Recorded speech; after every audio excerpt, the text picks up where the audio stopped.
Hi friends, 2 ദിവസമായി ഞാനൊരു മന്തിക്കൊതിയായിട്ട് നിൽക്കണം കേട്ടോ. ഇപ്പോഴാണ് ആ ഒരു ദിവസം വന്നെത്തത്. നമ്മളിങ്ങനെ ആഗ്രഹിച്ച പോലത്തെ ചിക്കനും ഒക്കെ കിട്ടിയിട്ട് നല്ലൊരു അടിപൊളി മന്തി കിട്ടുകയാണെങ്കിൽ അത് വേറെ തന്നെ ഒരു ലെവലല്ലേ, സ്വർഗം തന്നെ എന്ന് പറയല്ലേ. അതെ ഗൈസ്, അങ്ങനത്തെ ഒരു ആഗ്രഹം വെച്ച് ഞാനിന്ന് വന്നിട്ടുള്ളത് നമ്മുടെ സ്വന്തം ടാക്കോസിലാണ് കേട്ടോ.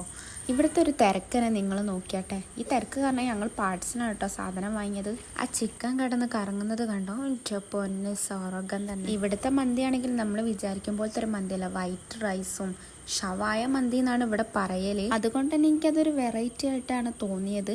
കാരണം നമ്മുടെ സാധാ മന്തിനെക്കാട്ടിയും ഒരു വെറൈറ്റി ടേസ്റ്റ് വന്നിട്ട് അടിപൊളി തന്നെ. ഇതിൻ്റെ കൂടെ നമുക്ക് കഴിക്കാനായിട്ട് അവർ മയോണൈസ് തരും. അതേപോലെ തന്നെ ഈ ഒരു ഷവായൻ്റെ ആ ഒരു ഗ്രേവി, പിന്നെ നമ്മുടെ സാധാ മന്തിയിൽ ഉണ്ടാകുന്ന ബാക്കി ഐറ്റംസ് കാര്യങ്ങളൊക്കെ ആയിട്ട് സെറ്റ് തന്നെ. ആ ഒരു ഗ്രേവിയാണ് ഹൈലൈറ്റ്. ആ ഗ്രേവി കൂട്ടി മാത്രം കഴിച്ചാൽ മതി, സെറ്റാണ് ഗൈസ്. അപ്പോൾ ഈ ഒരു സ്പോട്ട് വരുന്നത് നമ്മുടെ കോഴിക്കോട് ബീച്ചിൻ്റെ അടുത്തുള്ള തങ്ങൾസ് റോഡ് എന്ന് പറയുന്ന അവിടെ ആയിട്ടാണ് വരുന്നത്. അപ്പോൾ ടാക്കോസ് എന്നാണ് കടേൻ്റെ പേര്. അപ്പോൾ ട്രസ്റ്റ് മീ ഗൈസ്, നിങ്ങൾക്ക് ഇഷ്ടപ്പെടും ഉറപ്പായിട്ടും. അപ്പോൾ നിങ്ങൾക്ക് ഈ വീഡിയോ ഇഷ്ടമായെങ്കിൽ ലൈക്ക് ചെയ്യുക, ഷെയർ ചെയ്യുക, സബ്സ്ക്രൈബ് ചെയ്യുക. ഇനി വരുന്ന വെറൈറ്റി വീഡിയോസ് കാണുന്നവരേക്കും ബൈ ബൈ.